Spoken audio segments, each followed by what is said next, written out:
This is your punishment for ordering me. I'll do as you wish. My name is Gina. I am currently 35 years old and pregnant. I'm on maternity leave, so I am a housewife at the moment. My husband Keith is an elite businessman, well regarded at his company, but at home he is very self-centered. He has a lot of pride and gets angry quickly whenever I share my opinion, so I try to avoid doing so. In fact, there was a time when I considered divorce, but then I discovered I was pregnant. After much thought, I decided to stay together for the sake of our child. Keith earns a lot, and we bought a new house when we got married. It has a large garden and even a sauna in the bathroom. Our living room is quite spacious, and our house is considered a mansion in our neighborhood. Shortly after finding out I was pregnant, I began experiencing severe morning sickness. I had heard from my doctor that its severity varies from person to person, but mine was particularly bad, making me spend most of my time in the bathroom. As soon as my morning sickness eased a bit, I would quickly go to the supermarket and then rush to go bathroom as soon as I returned home. On really bad days, I couldn't even go shopping and had to rely on delivery services, which would result in lectures from my husband. You need to get it together. You are slacking off with the housework again. What's the point of you staying at home? That day, I was struggling with housework due to severe morning sickness. While I was in the middle of folding laundry, I had to rush to the bathroom and Keith returned home during that time. When I came back to the living room, he glared at me angrily, and that was what he said. I'm sorry, today my morning sickness was particularly bad. I'll start preparing dinner right away. But as I headed to the kitchen, Keith stopped me. Morning sickness is not an illness. Are you just using it as an excuse to avoid housework? Fine, I'm going out to eat. He left the house in his suit, carrying his bag. I drank some water and sighed deeply. I know it's not an illness. I don't enjoy having severe morning sickness. I grumbled to myself, but then realized that my words might be heard by my baby. It's okay, because you are with me. Let's be strong together. I spoke to my baby while gently rubbing my barely noticeable belly. Just the presence of this child gives me the strength to endure. No matter how my husband treats me, I will prioritize my baby and overcome the morning sickness. Keith returned home the next morning, took a shower and left for work without saying a word to me. He still seemed angry, but I started my housework without concern. Today, I felt somewhat better compared to yesterday. While I was feeling good, I decided to finish my shopping at the supermarket. Since I might not feel well the next day, I bought a little more than usual. It was a good idea to buy more, but then I remembered that I shouldn't be carrying heavy things during pregnancy. As I was thinking about making multiple trips to bring the groceries home, someone called out to me, Gina? I turned around and saw Eileen, his sister. Eileen, hello. Eileen, unlike my husband, is very kind and has always treated me well. She was happy when she found out about my pregnancy, and I really liked her. Hello, are you coming back from shopping? Yes, I bought a bit too much. Eileen looked surprised at the amount of groceries and offered to help carry them. No, it's okay. I'll carry them. I need to exercise. No way. You're not alone in this. It's better not to carry heavy things. I'm strong enough to carry them with ease. Please let me help you in times like this. Eileen smiled brightly and I couldn't help but smile back and accept her help. Why doesn't Keith go shopping with you on his days off? I first smiled at her comment. Ideally, that would be great, but Keith never accompanies me for shopping. Haha, right? I'll do that next time. I didn't want to worry Eileen, so I replied that way.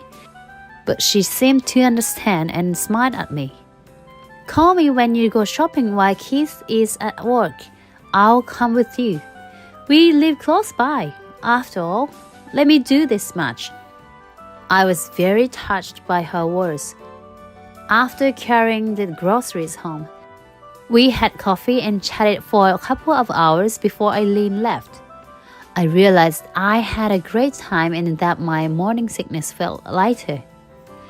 Huh? My morning sickness isn't as bad today. Actually, I forgot about it while talking with Eileen. I remembered hearing that morning sickness is related to hormonal balance, but maybe it's also influenced by my mental state. Later, when I was preparing dinner, Keith came home. I'm home. You did your work properly today. Welcome back. I'm feeling better today. Keith chuckled and took off his tie. You're just using morning sickness as an excuse to be lazy, aren't you? A colleague's wife managed to do all her duties even while pregnant. I was irritated by his words, but refrained from arguing back to avoid making him angry. Like I said before, morning sickness varies from person to person. The doctor said some people have it easy and others, like me, have it severely. Some even get hospitalized because of it. We've talked about this many times before, but I wanted to mention it again. However, it had no effect. That's what I'm saying. Like I've said before, pregnancy isn't an illness, so morning sickness is something you can overcome with willpower. You're using pregnancy as an excuse too much. Don't justify your laziness. It seems useless to say anything. I've given up on being understood by my husband. Months have passed, and my belly has grown bigger. The morning sickness has settled, and the baby is growing well. I can feel it kicking and moving around. The baby's energy makes me extremely happy. But at the same time, doing household chores and shopping has become more difficult. I decided to try talking to Keith, without much hope. Welcome home. Can we talk about something? When I approached Keith as he returned home, he looked a bit annoyed. What? Well, my belly has gotten bigger and recently it's become a bit difficult to do household chores and shopping. What? You want me to do it? No, not exactly. I was wondering if you could help out, even just on your days off. I spoke to Keith, who clearly looked annoyed. I had expected him to refuse, but to my surprise, he became furious. What do you think I am? Who do you think you are? I'm working extra because you can't work, you get that? And now you want me to help with housework too? I was shocked that he got so angry just because I asked for help. His shouting continued. Always using pregnancy as an excuse. It's your fault you got pregnant, you useless person. His unbelievable words gave me chills. What did you just say? My fault for getting pregnant? That's right, isn't it? It's a woman who gets pregnant. You just cooperated because you wanted a child. You don't even get that. Keith left the room, clicking his tongue. His harsh words didn't sink in at first, but as time passed, anger welled up inside me.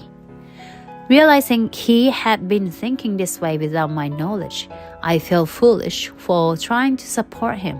I didn't know where to direct my feelings and started to cry. Just then, the baby kicked in my belly. Feeling the moment, as if the baby was comforting me, I started to cry even more while rubbing my belly. I'm sorry. It's not good to have a mother like me. I need to be stronger. I sat in the room alone for a while, rubbing my belly. I decided not to expect anything from Keith anymore and regained my resolve to continue with the household chores. As I was preparing to go shopping, my phone rang. Looking at the screen, I saw Eileen's name. Oh, hello, Eileen. Gina, are you going shopping today? I was thinking we could go together.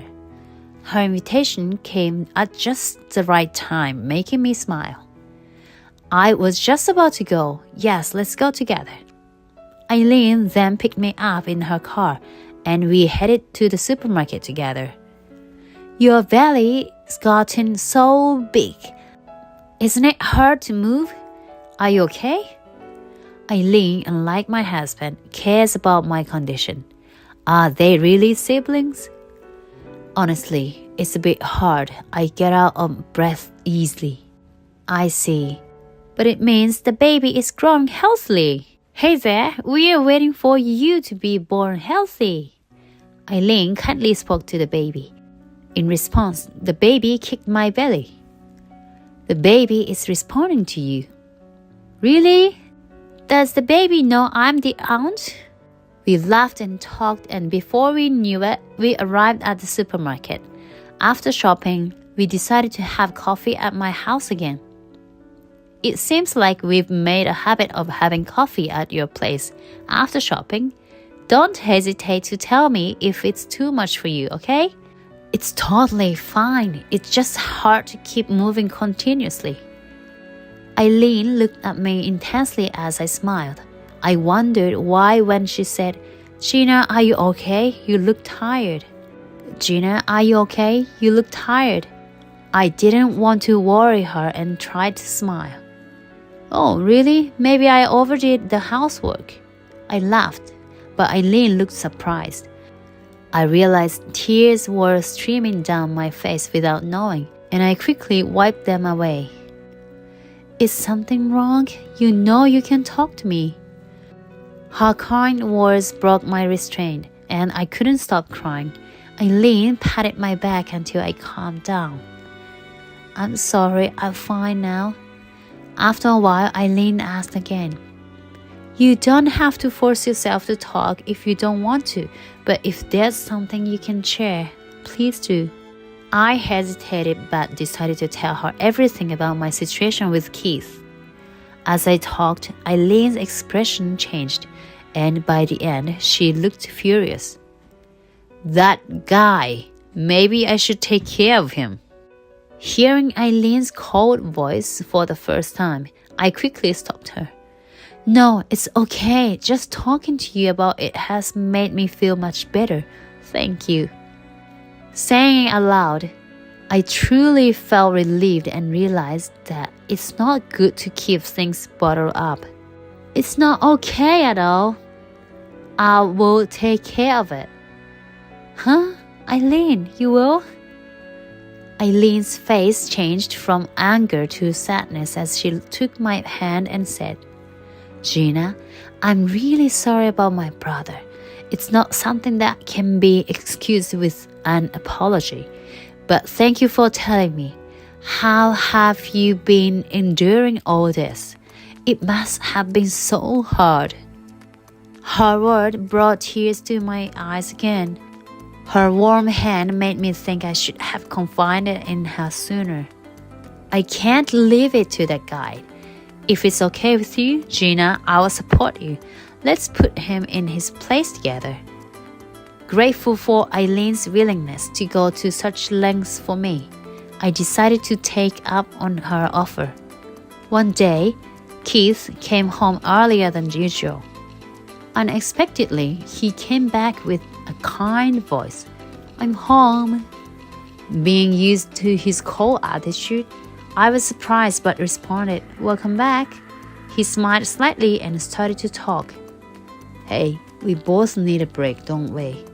How about we go to Hawaii for 4 nights and 6 days before the baby is born, just to clear our minds.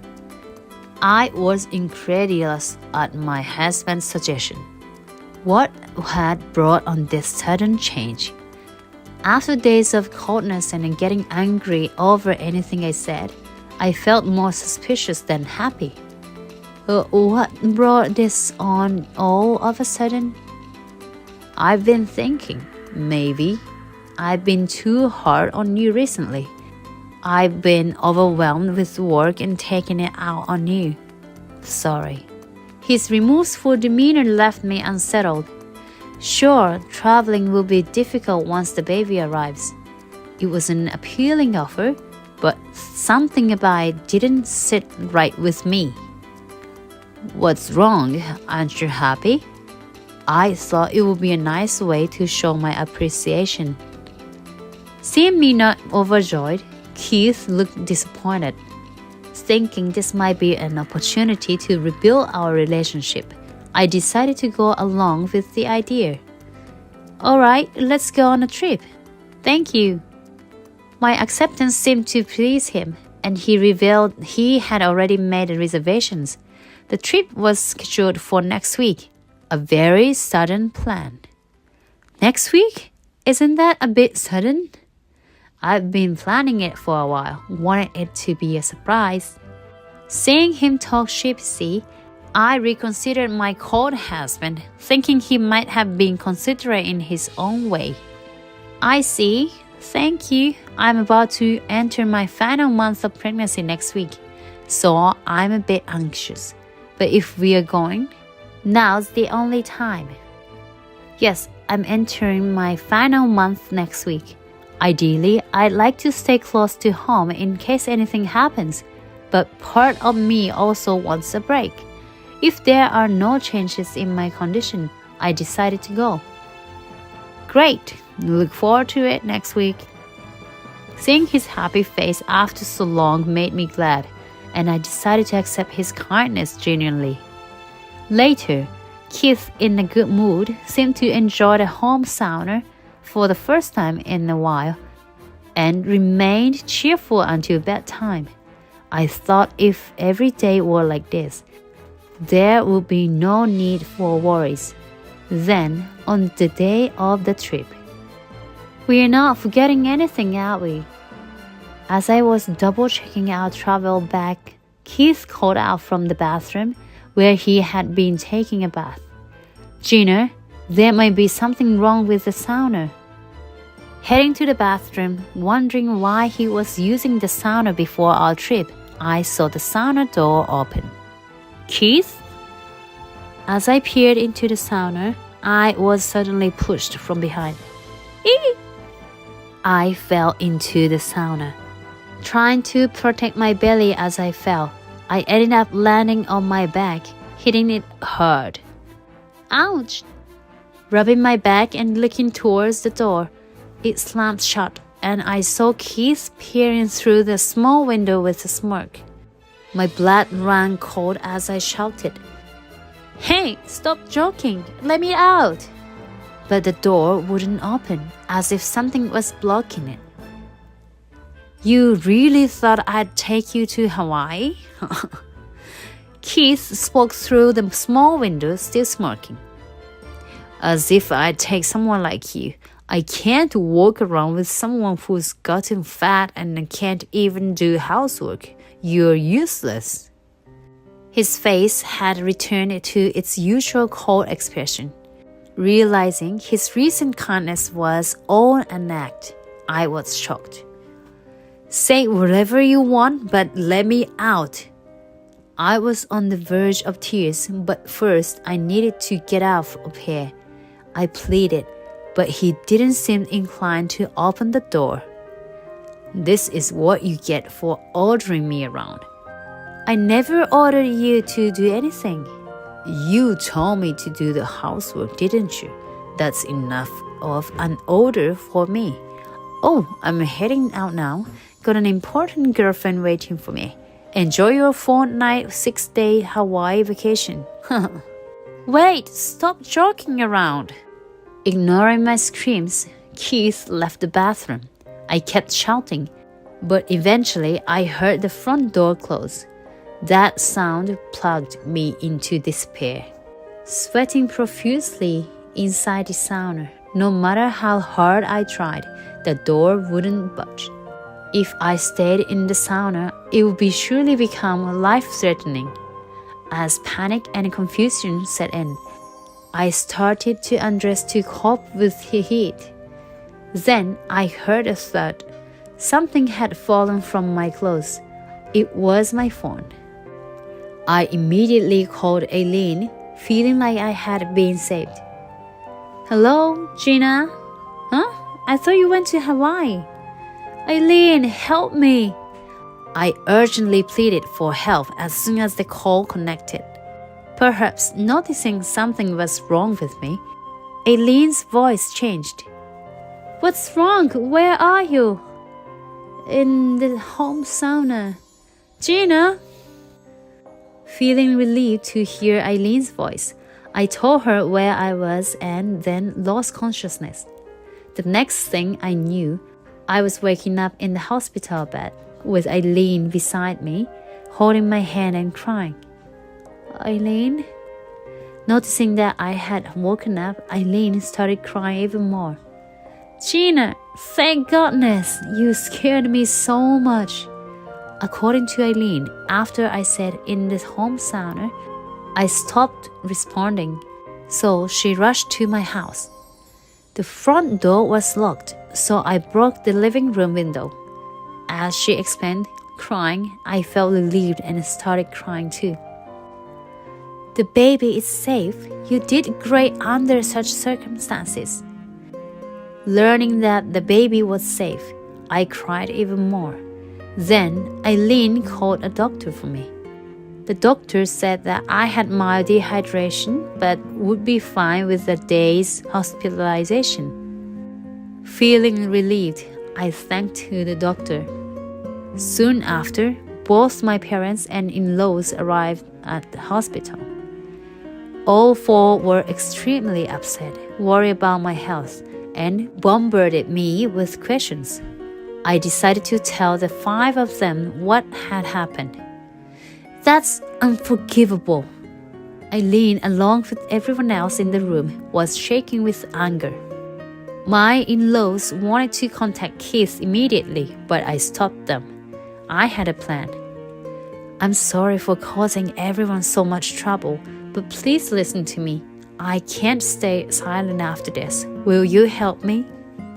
After hearing my story, everyone agreed to help with the plan. I'll do as you wish. And so, the retribution began. I was discharged from the hospital safely and went back to my parents' house for the time being. My house windows were currently being repaired, and Aileen, who had broken the window to save me, was there to witness. There were 4 days left until Keith returned home. We would execute our plan during this time. After the window was fixed, Aileen contacted me and I returned home with my parents the next day. Entering the bathroom and seeing the sauna reminded me of the incident, sending chills down my spine. But I threw raw fish in a place out of sight in the sauna and placed a human-sized doll wrapped in clothes in front of the door. Then I left the sauna running and left the house. I went back to my parents' house to rest. 4 days later, the day Keith was due to return home came. I waited at my parents' house for a certain call. In the evening, Aileen called. Gina, he seems to have come back. I had been waiting for this report. Thank you, Aileen. I'm sorry for making you help with this. I felt guilty for involving Aileen in my marital issues. What are you saying? Let me do at least this much. Aileen's cheerful words eased my guilt a bit. Following Aileen's report, I opened my smartphone. Displayed was a live feed from my house. In the past 4 days, with the help of both families, I had installed multiple pet cameras in the house. The camera showed Keith entering the house. Let's see what happens next. Keith looked around the house unnaturally and held his nose. Then, As if remembering something, he rushed to the bathroom. The bathroom camera showed him peeking through the small window of the sauna. Just like before the trip, the sauna door was rigged to not open. Keith fell on his backside as soon as he saw inside the sauna. He hurriedly left the house. The camera no longer showed Keith, but Eileen was waiting outside. Pretending to have come over casually, she met the unnerved Keith outside. Eileen kept her phone connected. Keith, did you just get back from Hawaii? Then Gina must be here too, right? Uh-huh. Oh no, Gina is still... What? Didn't you come back together? Where is Gina? No, because... That's right. She said she was going to a friend's house straight from the airport and we separated there. Oh, I have something for Gina. Let me in for a moment. What? No, Gina's not here. Just give it to her when she comes back. I'm just going to leave it here. I'm coming in. What's this smell? Nothing. Go away. It's not nothing. I'm coming in. The camera then showed both of them. Eileen was trying to push past Keith. It smells like something's rotten. This is bad. I'll take care of it. Just leave it. Get out. Eileen pushed Keith aside and headed to the bathroom, the source of the smell. Discovering the sauna door was rigged shut, she peered through the small window and screamed. Ah! As Eileen screamed, Keith ran out of the house. Essentially, he fled. Watching this with my parents, I sighed. How pathetic. I can't believe I married such a man. The video showed Eileen grinning at the camera with thumbs up. She was clearly enjoying herself. Watching her, I couldn't help but laugh too. Afterwards, Eileen opened all the windows in the house and disposed of the rotten fish and the doll that was in the sauna. Seriously, the smell was unbearable. I thought I was going to throw up. I'm sorry, Eileen. I should have cleaned it up myself. No way, I couldn't let you do that. Anyway, he must have thought that doll was you, Gina. Thinking about the fact that I would have been trapped in the sauna, I realized I would certainly have lost my life. And Keith must have known that too. That's why I decided to play along with Keith's wishes. Later, my in-laws called Keith saying, "We heard from Eileen. What's this about?" Don't tell me that you did that to Gina. When I told them about the punishment I had in mind for Keith, I refused for them to help out, saying I couldn't let them deceive their own son. However, my in-laws willingly offered their help, and I gratefully accepted. Keith was so panicked. We need to make him reflect properly. My in-laws seemed a bit excited, much like Eileen's reaction, and I thought to myself how parents and children are alike. According to them, Keith said, "I don't know, it wasn't my fault. I had turned off my phone to pretend I was still trapped." Eileen and my in-laws had been in touch with me through my parents' phone. There would surely be missed calls from Keith on my phone. Next, my parents tried contacting Keith, but he didn't answer. My parents even called his company, but surprisingly, he hadn't shown up for work either. In fact, the company side seemed eager to get in touch with him and asked for contacts. This confirmed my belief that he really thought he had caused an incident. Of course, that was indeed the case. Afterward, we lost track of Keith, and he didn't seem to have returned home. Eileen was looking for him. The reason we wanted to find him was to get him to sign the divorce papers. A few days later, Eileen found Keith, who, as expected, was with his mistress. She called him and took him to his parents' house. Upon receiving this news, my parents and I headed there too. However, Keith likely still believed I was dead. So I stayed in a room on the second floor of his parents' house to observe the conversation. I had the pet cameras installed at his parents' house, and I watched the situation unfold on my phone. To make sure I could hear everything, Eileen kept her phone on call.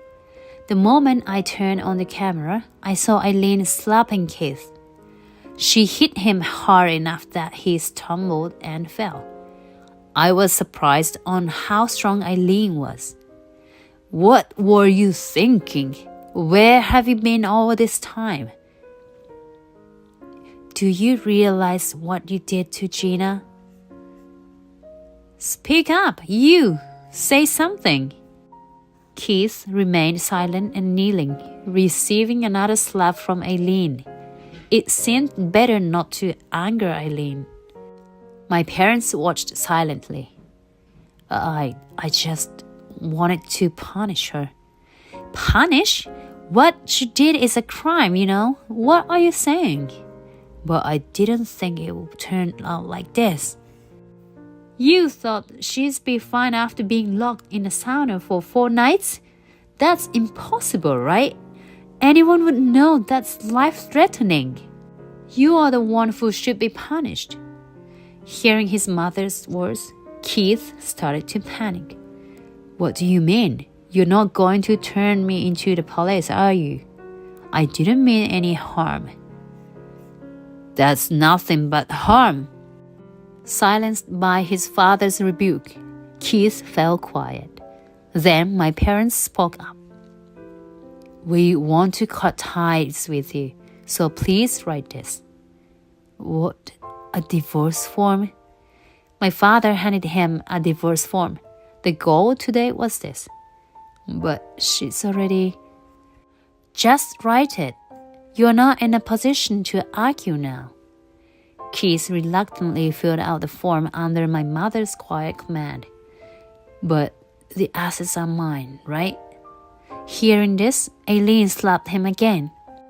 "Even now, all you care about is money? Unbelievable."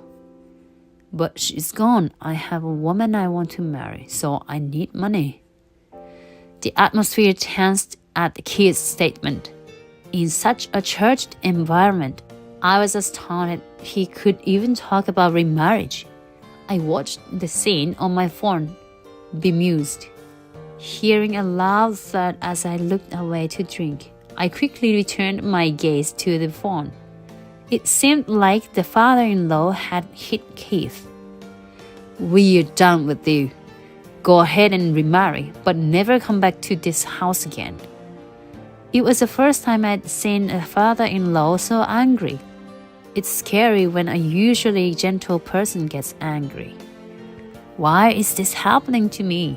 It's all Gina's fault. She ordered me to do things. Ordered? Gina ordered you to do what? Yes, she said I had to help with the chores because her belly was getting too big. That's ridiculous.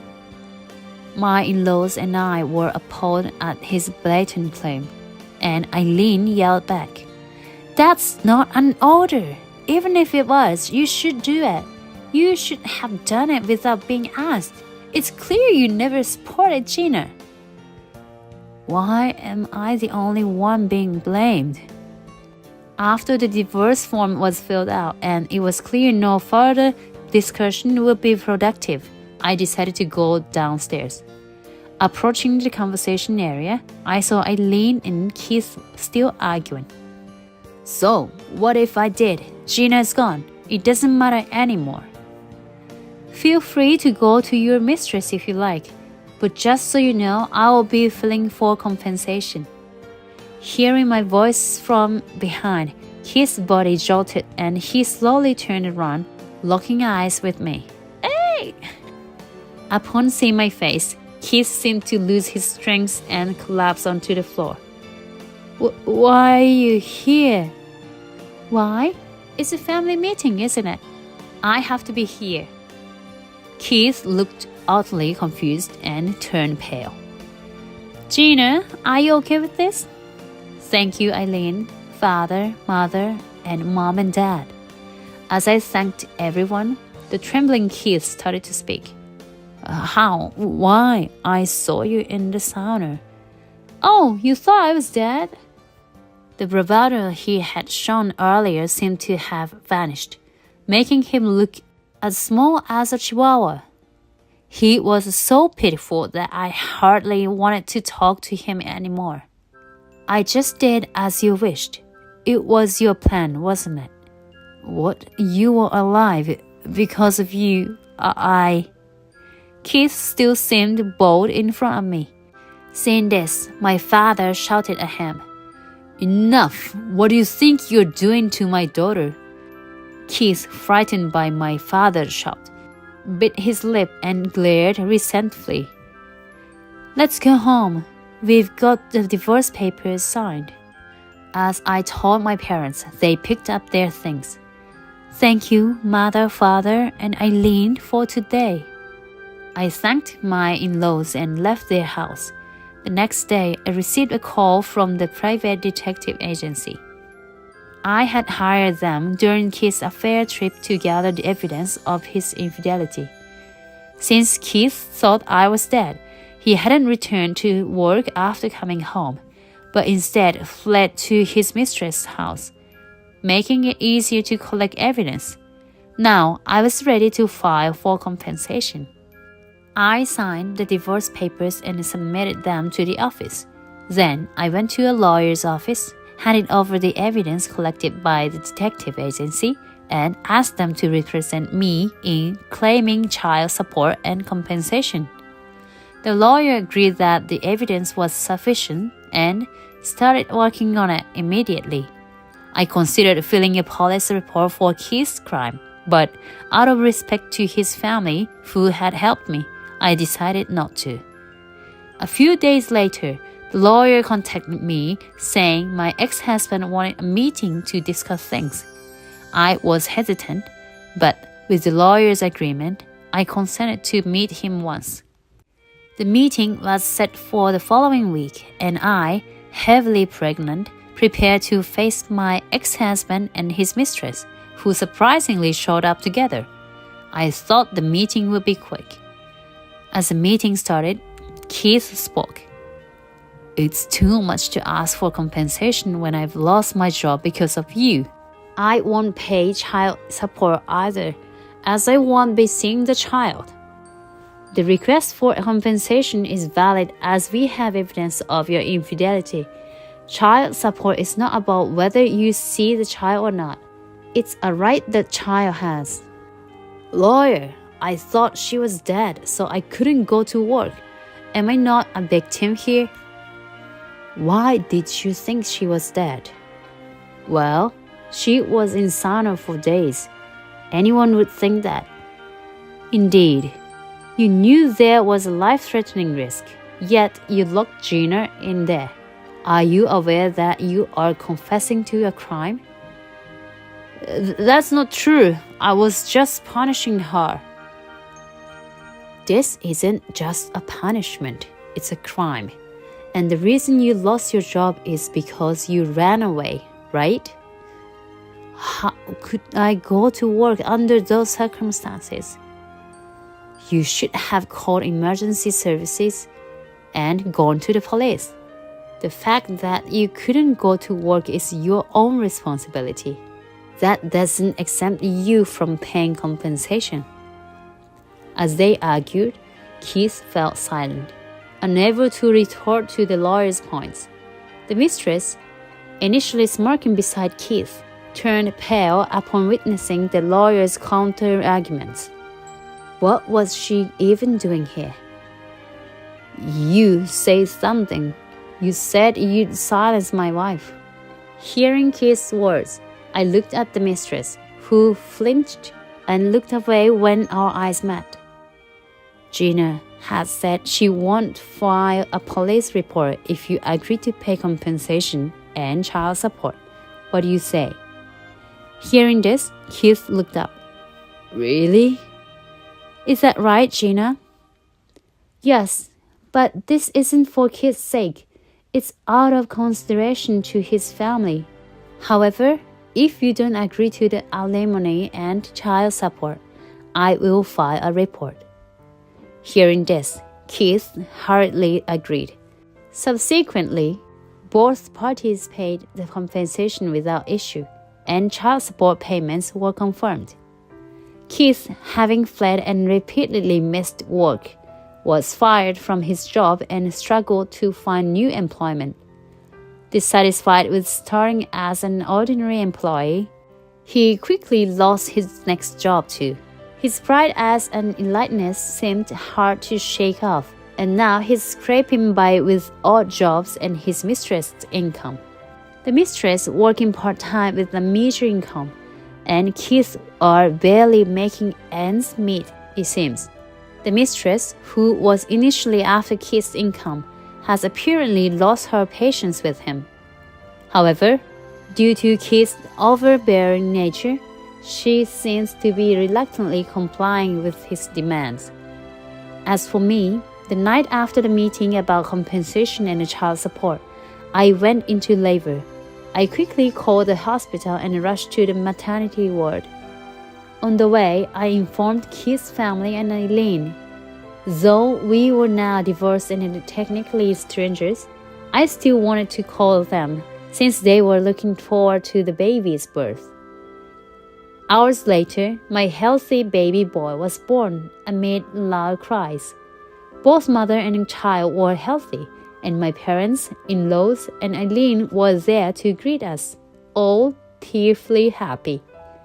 Seeing everyone, I couldn't help but smile. Even after all that had happened,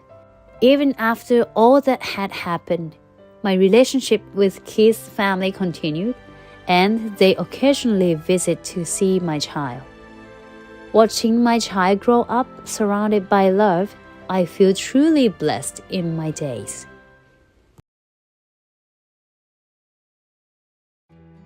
Hey, it's the welfare poor. How are you doing? At a certain party where we reunited, Patrick approached me with a mocking tone. Unaware of my life after our divorce, he seemed to believe I was living in poverty, relying on welfare. I responded with a dry smile, almost mocking his naive mindset, and confronted him with a surprising truth. Huh? Who are you confusing me with? Hearing this, Patrick was shocked to learn about my current situation, and he burst into a frenzied rant. My name is Claire Miller. I am a 45-year-old housewife. My husband's name is Patrick Miller. He is a 50-year-old company employee who has now risen to the position of department head, being the breadwinner of our family. Our meeting was through my mother. I had been married once when I was younger and had lost my husband early, living the rest of my life as a widow. However, my mother, concerned about me living alone while still young, meddled and set up a meeting. The man was apparently a junior colleague from the company where my mother worked, reputed to be well regarded within the company. I couldn't rudely refuse the meeting set up by my mother, and eventually, everything led swiftly to an engagement. Initially reluctant, I was naturally drawn to Patrick's sincerity and humility, and eventually accepted his proposal, leading to our marriage. Let's visit your former husband's grave together every year on our anniversary. Seeing you happy, I'm sure he would rest in peace. I was deeply grateful to Patrick for understanding my feelings about not being able to forget my previous husband. For a while after our marriage, we lived truly happily. But about 6 months into our marriage, a significant change occurred. Dementia, you say? I had been consulted by Patrick about his mother's strange behavior, and had taken her to a hospital in LA. With Patrick busy at work and me being a housewife, I was the only one who could accompany his mother to the hospital. However, the situation was worse than expected. Moreover, it has progressed quite far. It's dangerous for her to live alone in this state. His mother had been living alone, occasionally going to play golf with her neighbors once a week. Recently, she stopped attending, and her golf friends, worried about her absence, checked on her and found her house like a garbage dump. She was lying in her room, the air conditioner running despite it being midwinter. Furthermore, she had left the stove on with a kettle, nearly causing a disaster. Patrick's request for me to accompany his mother to the hospital was puzzling in itself. Dementia doesn't progress this suddenly. There must have been symptoms long before this. Didn't you notice anything until it got to this point? This question from the doctor brought suspicion to my mind. When my mother first introduced me to Patrick, he didn't bring his mother along. Instead, her brother came, explaining she was busy with important matters. Even when I visited their house later, Patrick was always bustling about, never letting his mother do anything. It dawned on me then that the house being well maintained was because Patrick had been taking care of everything. I was attracted to him for being family-oriented and caring for his mother. But after marriage, he left all household responsibilities to me, never offering to help. He said, "My mother is old, so I never asked her to do anything, but you're young. I'm providing for you as a housewife, so you should be able to handle the housework." I couldn't bring myself to mention anything about it. But what if, at that time, she was already showing symptoms of dementia? And he was trying to hide it by only putting on a brave face for those moments? I had a hunch that Patrick was deliberately neglecting his mother. Part of a plan he had devised all along. Such a premonition crossed my mind. The doctor suspected us of neglecting his mother, hence his choice of words. It was only natural to be suspected. After all, we had let his mother live alone in such a condition, without taking proper care of her. I felt angry at Patrick's apparent indifference towards his parents. Given the circumstances, I couldn't just send his mother back to her home. So, I decided to take her with me to our house. Fortunately, she was neither aggressive nor inflexible and readily agreed to stay with us. Like watching over a young child, I couldn't take my eyes off her. As I anxiously waited for Patrick's return, he came home and grimaced upon seeing his mother. "Why is Mom here? Didn't you send her back home after the hospital?" I was stunned by his callous attitude and raised my voice involuntarily. "What kind of way is that to speak? She's your mother, isn't she? Don't you care at all? I cared enough to ask you to take her to the hospital, didn't I? But that's as far as my request went. I never asked you to bring her back here. She's not in a state to be left alone at your parents' house. So I brought her here. Why are you complaining about that instead of being concerned about the diagnosis? Did you know something about this?" I didn't miss the momentary hesitation in Patrick's reaction to my interrogation. However, he quickly regained his composure, hanging up his suit and continuing lazily. "What do you mean by a something? If you have something to say, just say it. Your mother, she has dementia. And it's quite advanced. Did you know about this? Did you hide it and marry me regardless?" He must have anticipated being cornered with these questions. Dismissing it as absurd, he laughed and went to grab a beer while loosening his tie. Drinking wasn't suitable for the time of such a serious conversation. So I snatched the beer can from his hand. "What are you doing?" Not, "What are you doing?" We're talking about your family here. Who in their right mind drinks leisurely in such a situation? Despite his shouting, I didn't back down and continued to confront him. This commotion worried his mother, who came to check on us. "What's wrong, Claire?" I heard loud voices. "Oh. Sorry, it was just a big bug that startled me." "Don't worry, I'll get rid of it soon." Referring to Patrick as a big bug, I made a pointed remark. He seemed to catch the metaphor, looking at me suspiciously before sitting down at the dining table with a sigh. I settled his mother on the living room sofa and turned on the TV to distract her from our conversation. As Patrick finally seemed ready to talk, my irritation surged. But I kept it in check and began discussing our next steps. Honestly, if her dementia is that advanced, we need to consider putting her in a facility. Then you handle the paperwork. I don't have time for my job. You're free all day, aren't you? Taking care of her should be no problem for you. Are you planning to leave all your parents' care to me? First, we need to persuade your mother about her condition. We can't just force her into a facility without her consent. What? You haven't even discussed it with her yet? What have you been doing all day? You had plenty of time to explain after the hospital and before I got home. Poor planning. You could have at least handled that much. I couldn't believe it. That this man was so utterly hopeless. It was a moment of regret for my lack of judgment. The idea of someone neglecting their parents to this extent was unfathomable to me. As I felt more despair than anger towards Patrick's unbelievable nerve, he began to utter words that were beyond unacceptable as a human being. I'm busy with work. I'll leave everything about Mom to you, just handle it anyway. But don't deduct anything from my salary for her expenses. I don't want any unnecessary costs. She's your mother, isn't she?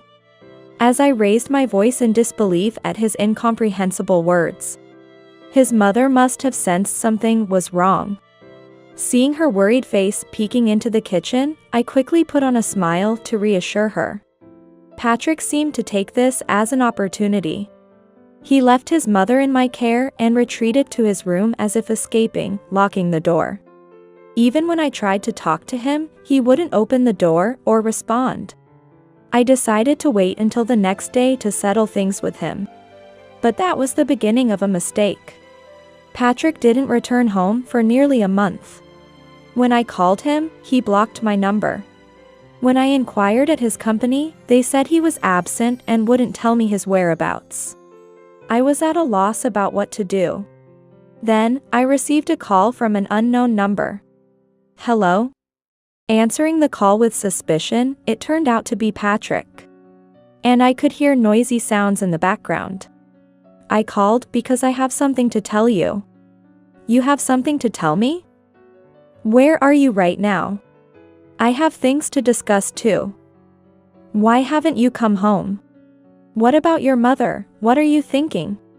As I raised my voice, Patrick sighed wearily and spoke surprising words in an irritated tone. I'm tired of your nagging. I probably won't return to that house anymore. Pack my things. I'll proceed with the divorce through a lawyer. What? What did you just say?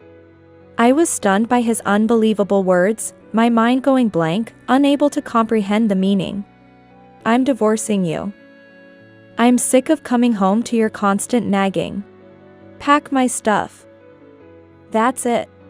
With those words, the call from Patrick was abruptly cut off. Later, a lawyer arrived at the house as he had said, and started the divorce proceedings. I desperately resisted, but the lawyer spoke mechanically, saying if I didn't agree to the divorce, they would take it to mediation. Showing no willingness to listen. Standing on the brink of despair, his mother looked at me anxiously. Claire, what's wrong? Are you feeling unwell? If you're tired, take a rest. I can make you some soup. Her kind words, despite her dementia, nearly brought me to tears. It was the same when we got married. My mother-in-law, who raised Patrick alone after losing her husband early, spoke of her long, lonely times. Looking back, I think I should have relied more on others. Patrick is a kind and caring boy, he'll surely support you. So, Claire, don't hesitate to lean on him. Don't keep everything to yourself. Remember the person who loved you, always in your heart. Your happiness is surely the greatest joy for the one watching from heaven. Watching her cheerfully sip coffee and laugh, tears overflowed. She must have sensed my pain and hesitation about marriage, accepting me fully. Looking back, the image of a young Patrick must have been in her mind. His kindness now only superficial. His childhood memories were probably all that remained vivid in her dementia-affected mind. I heard that dementia leaves only past memories clear. And her words then must have been a reflection of that. While caring for her, I was lost about what to do next. Recently, caring for her was wearing me down mentally, and I felt like I was reaching my limit. Perhaps divorcing him would be easier than enduring his constant harassment. Fortunately, I had a secret plan to help my mother-in-law. Rather than leave her to such a careless man, I would take care of her myself. I vowed to protect her. Resolving to grant Patrick his wish, I decided to go through with the divorce. 5 years later, I was attending a certain reception party. Dressed in a gown, I was exchanging greetings with various celebrities. It was then that I locked eyes with someone approaching from the front, who smirked upon recognizing me. "Look, it's the welfare poor. How are you doing?" It was Patrick, accompanied by a very beautiful woman. She was his current wife, and he had divorced me to marry her. "What are you doing here?" I pretended not to know why Patrick was at the party. But in reality, I knew everything. I knew he brought his wife here, that he divorced me to marry her. And even that he married her after pushing the burden of his mother onto me. "I'm a guest, that's why I'm here." "But why are you here? Dressed in a fancy gown despite your welfare life?" "Even a mule looks fine in a dress." Mocking my appearance, Patrick laughed derisively. I responded with words that would shock him. "Huh? Who are you mistaking me for?" As I laughed off Patrick's words, the people around us also chuckled, hearing his remarks. Patrick and his wife looked surprised and flustered, turning their gazes between me and the crowd. Then, the brother of Patrick's wife, who is a scion of a wealthy family, approached me and bowed deeply. "Chairwoman, thank you very much for your invitation to this event." "Chairwoman?" Patrick was shocked to hear this, and his wife also opened her eyes wide in surprise. "What? You didn't know this person is the chairwoman of Bradley Company?" Patrick's brother-in-law looked at him coldly, as if to say, "You came to this reception party without even knowing who the host is?" The looks that seemed to say as much pierced through Patrick. "Chairwoman Bradley, I hope my brother-in-law hasn't done anything rude to you." "Has he?" His words, loaded with implication, made Patrick's expression contort. Surely, the harassment, the divorce, and the issues with his mother were all racing through his mind, causing internal panic. While observing this, I maintained a pleasant smile and responded dismissively, "No, not at all. Your brother-in-law, right? I didn't know. We have had interactions before, so it's all right." Patrick and his wife were perplexed by my response. They probably thought he didn't know Patrick was my ex-husband, and that his affair with his current wife during our marriage was a secret. Sweat was visibly running down his wife's forehead. But they were mistaken from the beginning. The reception party started soon after, and as the host, I was introduced and went up on stage. During the event, I was asked about the secrets to my management success, and why I decided to start my company. Various questions were asked, and then Patrick's brother-in-law raised his hand. I heard there was a particular catalyst that led Chairwoman Bradley to manage her company. What was that catalyst? The attendees also seemed interested in his question, their attention turning to me. I told them I had something to show, and started playing a shocking video on the screen. "What is this?" The video showed Patrick and his wife, and the unknowing attendees looked puzzled, wondering what was happening. These two are the reason I climbed to where I am today. As I said this with a refreshing smile, Patrick realized the background of the video. In a panic, he tried to rush onto the stage, shouting, "Stop it! However, I had anticipated his reaction and signaled to the male staff from my company, who restrained him.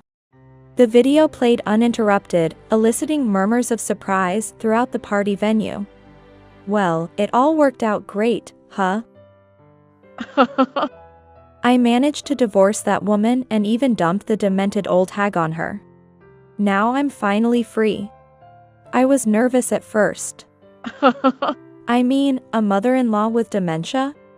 No thanks, I'm not into caregiving. Then you came up with that bold plan. It freaked me out. But it was a genius idea, right? Mary Claire, dump the old lady on her, then divorce. Just act like I didn't know about dementia, no problem.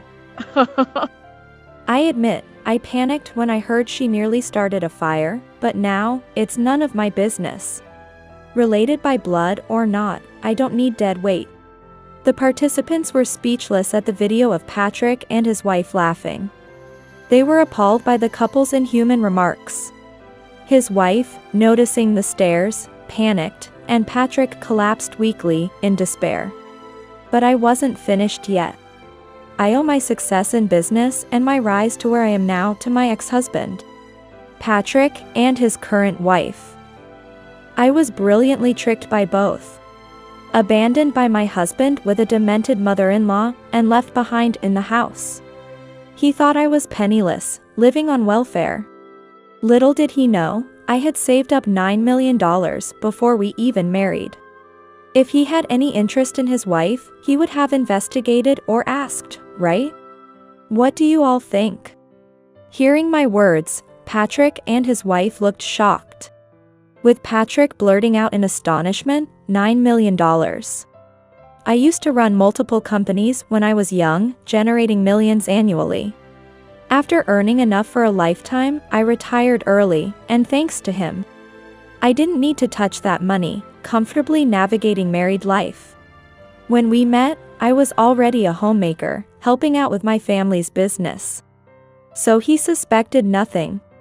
As I shared this with a troubled smile, the audience ridiculed them for their ignorance, making Patrick and his wife the butt of the joke. Witnessing this, Patrick's brother-in-law, who was quietly observing, was approached by his sister, who begged him for help. But then, an unexpected turn of events occurred. Despite being pushed to rock bottom by my worthless ex-husband, someone helped me. Lighting, please spotlight him. The spotlight, which had been on me, shifted unexpectedly to Patrick's brother-in-law. His wife, startled, looked back and forth between me and her brother in confusion. This video, well captured, isn't it? It records their conversation. Who do you think filmed it? Upon my question, Patrick's wife's face turned to despair, realizing that her brother, who she thought was her ally, was involved. As you clever people have guessed, only someone close to them could have recorded this. Indeed, this invaluable footage was filmed by her brother, who cooperated with me. At that moment, the blood drained from Patrick's face. He hadn't expected that I would be in cahoots with his wife's brother. As I began explaining why I collaborated with him, Patrick and his wife were left speechless. After being burdened with everything by my lousy ex, I started a new business to support my mother-in-law in a facility. Then I received a call from him. He learned of the affair and subsequent marriage when my ex bragged about it to a co-worker at his company, and the story reached the president, his brother. Patrick's indiscretion had caused his downfall. He reached out to me, worried, and wanted to personally support my venture. He became an investor and now is a valued business partner. He empathized with me, having been cheated on and divorced by his previous wife too. As I spoke, the brother-in-law clenched his fists in anger, staring daggers at Patrick and his wife. Having such disgraceful people in his family was unacceptable. He said he'd do anything to help me get my revenge. That's how today came to be. After revealing everything, I turned a cold gaze toward Patrick and his wife. while the audience's icy stares pierced them. Overwhelmed by the hostile atmosphere, Patrick and his wife were visibly shaken. I walked slowly towards them and delivered the final blow in front of everyone. I never want to associate with scum like you again. I will protect my mother-in-law for life. Never interfere with our family again. Staff, please escort these people out. Hearing my words, Patrick frantically reached out to me, resisting as the staff forcefully removed him. His wife, accompanied by female staff, left the venue quietly, too overwhelmed by shock and fear to resist, realizing her family knew everything. Thus, I successfully avenged years of resentment. My mother-in-law now lives comfortably in a facility. I visit her after work every day. Even with her dementia progressing, she remembers me, if not her son. I want to keep watching you become happier. Surrounded by smiles, grateful that my love kept me in her memories. My mother-in-law beside me, we looked up at the sky together, hoping for a long life. This became our daily routine. Since then, Patrick and his wife have been disowned by his family. Patrick, having disgraced his company, was effectively forced out. But of course, a man who marries into a wealthy family and behaves like this deserves no sympathy. Now, the two live in obscurity in the countryside, struggling day by day in an unfamiliar place. While I still harbor anger, seeing my mother-in-law smile is enough for me. Without dwelling on unnecessary emotions, I look forward to her cherishing work, love, and precious family time. That's how I live my days.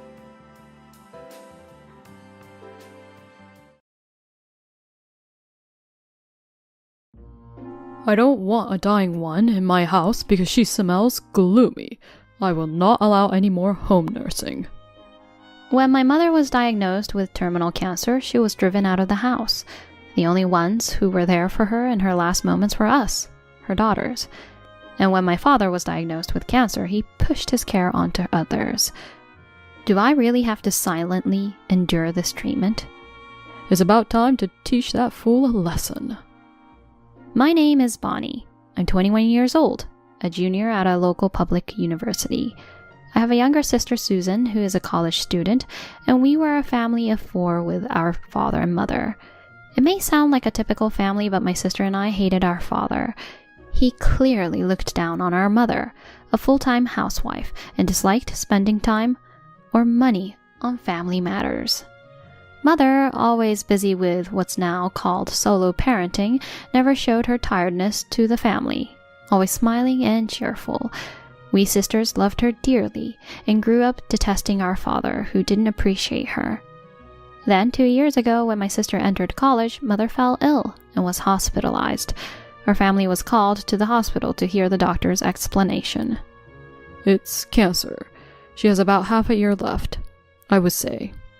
She hasn't been taking regular health checkups, has she? If it had been discovered earlier, there might have been something we could do. Oh, well, my wife always said she was fine and didn't want to go.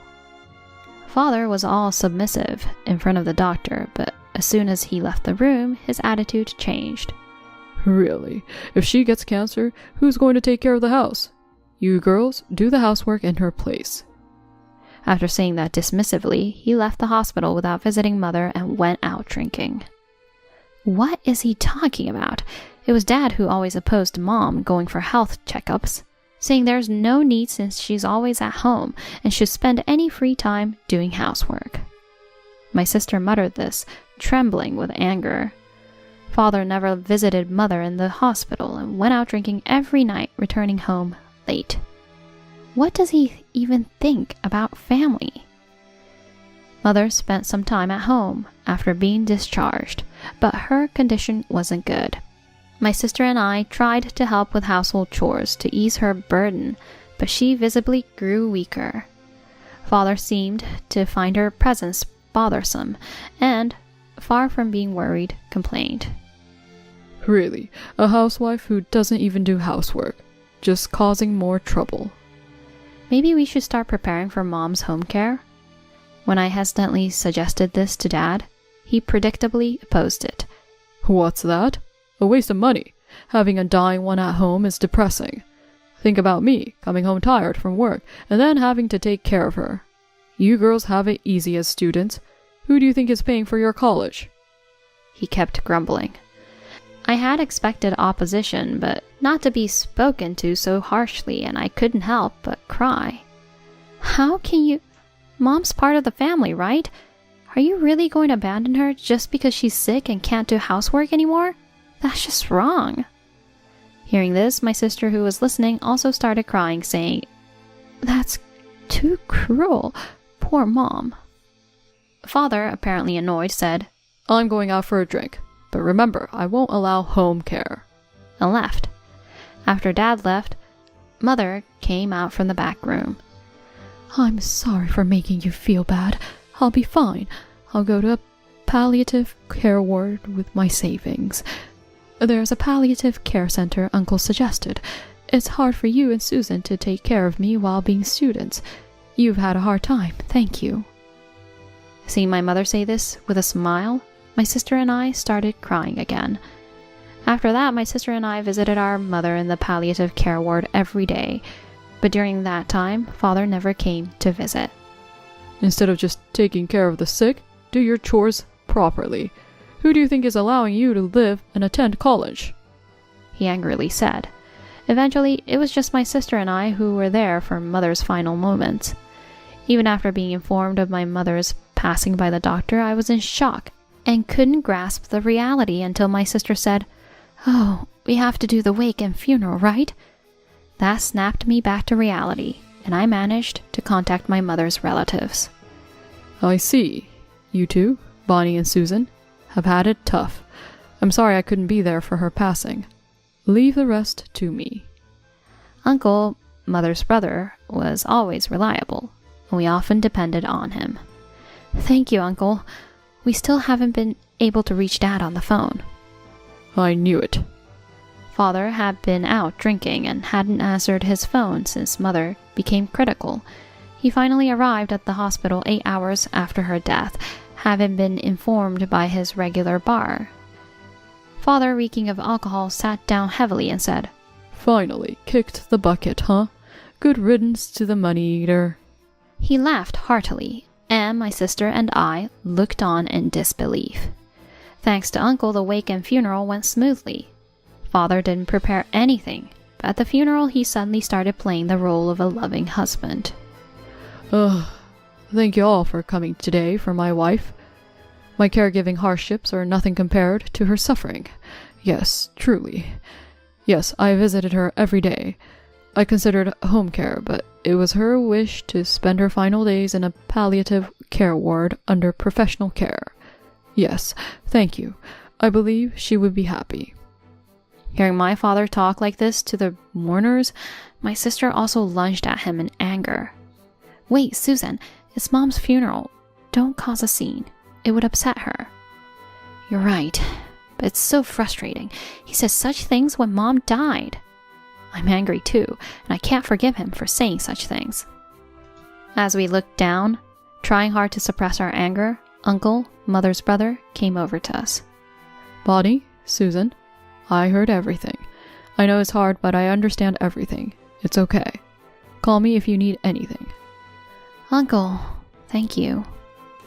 Uncle's words gave us some comfort, and we were able to focus on bidding farewell to Mother that day. Afterward, my sister and I sorted through Mother's belongings, trying to avoid Father as much as possible. Then, the day after Mother's memorial service, Father brought home a flamboyantly dressed woman in her 30s, obviously from the nightlife industry. Nice to meet you. With a saccharine voice, while Father had his arm around her, he declared, She's my girlfriend.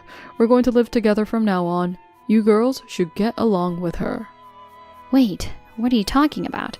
You're bringing another woman home just after Mom passed away? We can't live with her, no way. Who do you think you are? This is my house. If you don't like it, leave. I'll still pay for your tuition, but don't involve yourselves with me anymore. I have my own life to live. Can't stand this anymore. Supporting my crying sister, I went back to our room. Then I took out my smartphone and dialed Uncle's number. What? He's brought in a new woman now? That man is the scum of the earth. Come to my place. You can come right now. Pack up your things and come over. We packed our essentials into a suitcase and jumped into a taxi we ordered on our phone. From the living room, we could hear the high-pitched laughter of Father's girlfriend. You did well to come. It must have been tough. Arriving at Uncle's house and being warmly welcomed, I felt so relieved I almost cried. You must have had a hard time on such a cold day.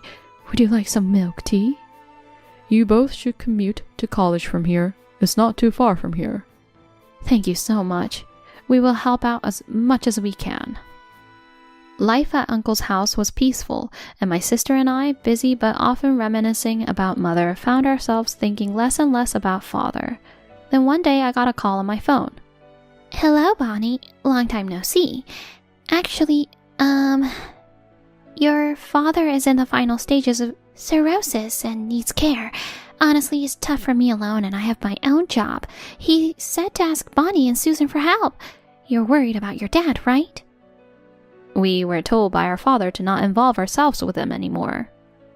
I ended the call shortly, but the girlfriend kept calling daily after that. Bonnie, he's angry, saying, have they forgotten the favor of being supported by me? Every day. Unable to bear it, I consulted with Uncle. That fool. He really is beyond redemption. It's about time to tell him the truth. Uncle sighed as he spoke. One Sunday, my sister, Uncle, and I went to my father's house. Welcome back, Bonnie and Susan. You must be worried about your dad after all, your family. You're coming back to this house, right? Thanks in advance for taking care of him. Of course. It's only natural for children to take care of their sick parents. By the way, I didn't mention it, but I quit my job last month. Can't work with this body, so I can't pay for your college anymore. Quit college and work while taking care of me. What are you saying? No way, we are not your slaves. What the hell are you saying? It's only natural for children to take care of their sick parents. Despite not doing anything for his sick wife, with hands trembling in anger, I replied, we're cutting ties as family. We'll manage our tuition ourselves. Living here and taking care of you is impossible. What? Do you think that's allowed? Yeah, it's thanks to your father that you've been able to live in this house all this time, isn't it? Then Uncle quietly spoke. The one who isn't allowed here is you. How long do you plan to stay in this house? It's time to tell the truth. I followed up on what Uncle said. Huh?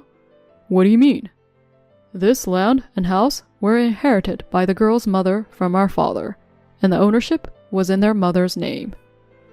So, after she died, it became mine. I'm her husband. Father raised his voice. That's why you're a fool. My father's face turned red at my uncle's words. My father had always had a complex about my uncle, who was a shrewd man, so it was even worse. It's ridiculous to think that a deceased wife's property automatically becomes her husband's. Uncle spoke dismissively. My sister had prepared a will and entrusted it to a lawyer. This house is now in Bonnie's name. You two have no right to live here. Uncle continued sharply. You always mocked my sister, calling her a money-eating housewife, but did you actually contribute properly to the household expenses? There were times you didn't because you spent it on drinking. How do you think she managed during those times? Well, I thought she was saving and managing because she was at home. You really are a fool. She wouldn't have had enough to manage her savings. She was earning income through investments and managing the household with that income. And you didn't even know, thinking you were the one supporting the household. So that's the situation, Dad. This house is now mine. I'm currently looking for a buyer through a real estate agent, so can you leave? I tried to keep my emotions out of it as I spoke. What? I quit my job. I have no income, and now, if I lose the house too... Father's face, which had been red, now turned pale. All right, I was wrong. I apologize. Let me live in this house. We can be a family again like before. Father said this, looking like a completely different person, head hung low. I finally said what I had wanted to say for so long. No, thank you. I have no attachment to this house without Mom. Having someone on the brink of the afterlife in the house makes it so gloomy, right? I'll return those words to you. My sister nodded vigorously beside me. We won't see you again, Dad. Firmly stating that, we left the house filled with memories of our mother. Later on, when my sister and I secretly went to get our belongings during Father's absence, a neighbor lady told us, "That flashy woman who is living here seems to have left, and my husband saw your father at the hospital wearing shabby pajamas and muttering, 'I don't have any money to buy anything at the store. Is your father all right?'" I gave a vague reply to the curious lady and quickly left the scene, but my sister and I later said to each other, "It serves him right. Exactly, karma." That's the punishment for how he treated our kind mother. Uncle was right. We struck at the right time when it would hurt him the most. Really, it was good to follow Uncle's advice. I remember the day we arrived at Uncle's house. We'll help out as much as we can. You don't need to worry so much. You should know the truth. My sister knew about his mistress and anticipated that if he got the inheritance, he would let his mistress do as she pleased. She intended to divide her assets among you two sisters. She entrusted me with all the legal matters after her death. Then I learned that the house and land were in my name, and stocks and other assets were inherited by my sister. So that means Dad and that woman have no right to live in that house, right? Let's go take it back right away. Wait a minute. As you know, I'm a doctor. When I saw him at my sister's funeral, I had a hunch. He doesn't have long left. Maybe when he's in the same situation, he'll understand her feelings. As Uncle intended, we were able to cause significant damage to our father. But sister, are you really okay with selling the house? It has our memories with Mom, and it's where we grew up. Yes, I was conflicted, but I didn't want to leave the option of home care for Dad, and it's scary that his mistress knows about the house. For me now, home is where I can be with you. While talking, my sister and I entered an apartment building in front of the station. This apartment is owned by Uncle, and he's letting us stay here for free. Uncle owns several apartments in this area. I remember when Uncle suggested that we live in this apartment. "We can't trouble you any further, Uncle." We tried to decline his offer, but he insisted. Let me do at least this much. I can't accept money from you students. My wife and I don't have children, so we think of you as our own. It would make us happy if you rely on us. Thank you so much. Remembering the hardships we endured because of my father, I felt a surge of emotion. I really wanted to pay for your tuition too. Are you sure you want to pay for it yourselves? Yes, after selling the house and stocks Mom left us, we have enough to cover the rest of our tuition. It's really all thanks to Mom.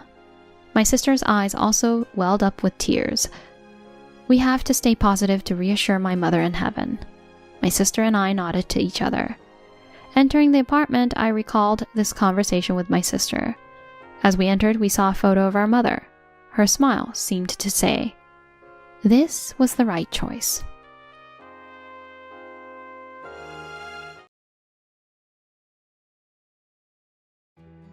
I've decided to remarry your sister.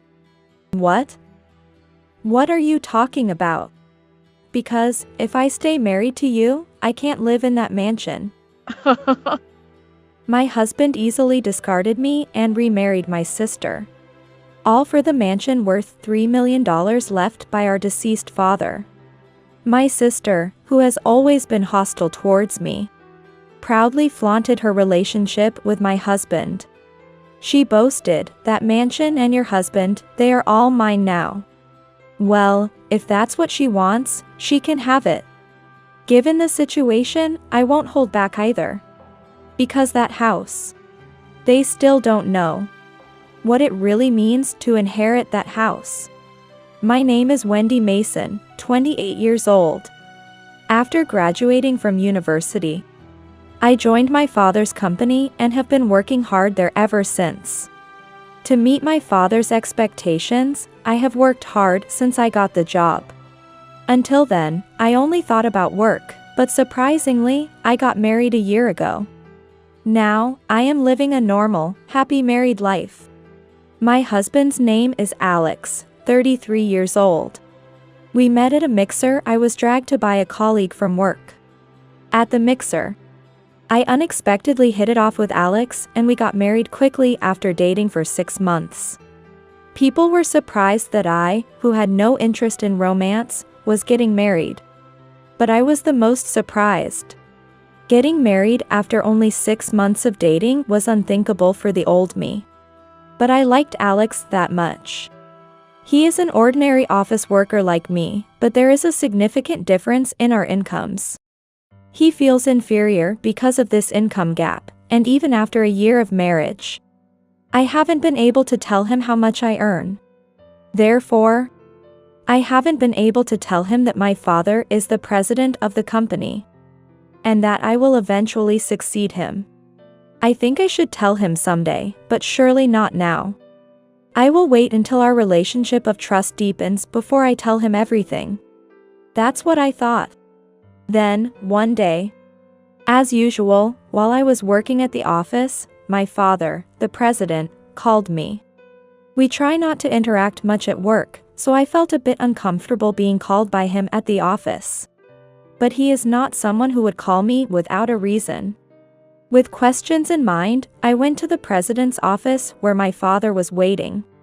As I knocked, I heard a voice saying, "Come in." When I opened the door, I saw my father with a somewhat sad expression. "Father, no, President Mason.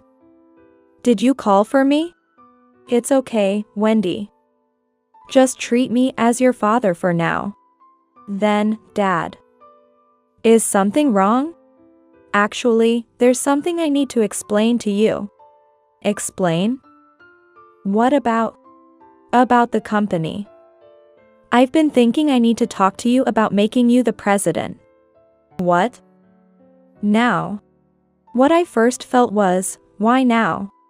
Indeed, as the eldest daughter, I did want to take over my father's company eventually. Our family lost our mother in an accident more than 10 years ago. Since then, my father has been raising my sister and me by himself. My sister Becky went through a rebellious phase and was quite troublesome, even running away from home at one point. Even now, she doesn't have a stable job and lives day-to-day doing part-time work, which further motivates me to meet my father's expectations. But my father is only 55 years old. There are still 5 years until his retirement. And he always used to say he'd keep working regardless of retirement age. But why now? Why talk about the company at this timing? By the way, my father had just built a mansion worth $3 million a few months ago. He was happily talking about his dream of living there someday with close friends. But now, my usually hopeful father is looking so sad in front of me, trying to entrust his company to me. I couldn't help but feel it. Maybe my father won't be around much longer. To dispel this fear, I asked my father with a prayerful heart, "Hey, Dad. What's happening all of a sudden? I do want to take over your company eventually, but isn't this too soon?" "It's not too soon. The sooner, the better. But here, I've compiled some documents about our company. Please go through them when you have time." "Okay." As I quietly agreed, my father said, "Thank you," and smiled. His face was not that of the company president, but unmistakably of father. Feeling something was off with my father's behavior, I left the president's office, not wanting to pry further. He didn't tell me anything important, but that fact alone unsettled me. That night, when I got home, my husband had already returned. Unable to keep it to myself, I ended up telling him everything. Today, this happened. Then, my husband's eyes widened in surprise. "Wait a minute. Your father is the president of your company?" "Yes." "I'm sorry for keeping it a secret." "No, that's okay. But why would your father suddenly start talking about handing over the business?" "I don't know." "But you know, right? Dad just bought a house a few months ago." "Oh. Yeah, that huge house, right? I knew he was rich, but that was shocking. Of course. That house costs $3 million. $3 million. My husband's eyes widened at that sum, so far from our everyday lives. I nodded slightly to him. It's strange, right? Dad, who was so happy talking about the future, suddenly wanting to hand over the presidency to me. I have a bad feeling about this. No, you're overthinking it. Besides, that means we'll eventually get that house, right? No, that's not what we should be talking about right now. This is crazy, I'm so excited. Living in a $3 million mansion someday. Too lucky. Alex, wait. My husband's eyes shone, not listening to my words at all. I wanted to talk about my worries about my father. But Alex was completely preoccupied with the thought of inheriting my father's mansion. It doesn't matter about Dad's house right now.